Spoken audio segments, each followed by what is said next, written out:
D'abord, pourquoi un État s'endette?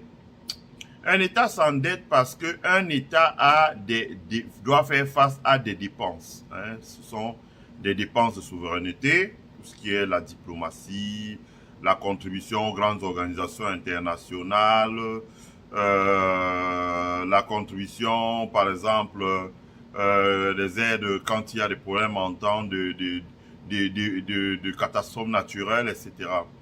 L'État a des dépenses de souveraineté qui sont des dépenses de sécurité, hein, la défense, le territoire intérieur ou domestique, hein, l'équipement militaire, l'entraînement des forces, le renseignement, etc. Non, l'État a énormément de dépenses à faire de ce côté-là.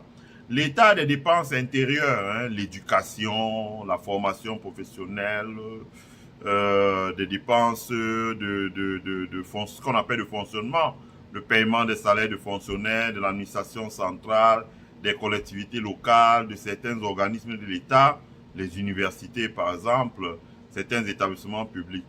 L'État a des dépenses d'investissement. Voilà, l'État a des dépenses d'investissement.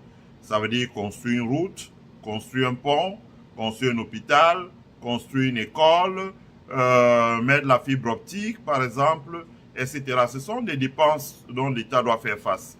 Et l'État doit également, parfois, quand il s'est endetté, il doit rembourser les dettes, hein, donc qu'il a contractées. Donc, ça s'appelle le service de la dette. Ça veut dire le paiement du principal et le paiement le paiement du principal et le paiement des intérêts qui sont adossés à cette dette-là.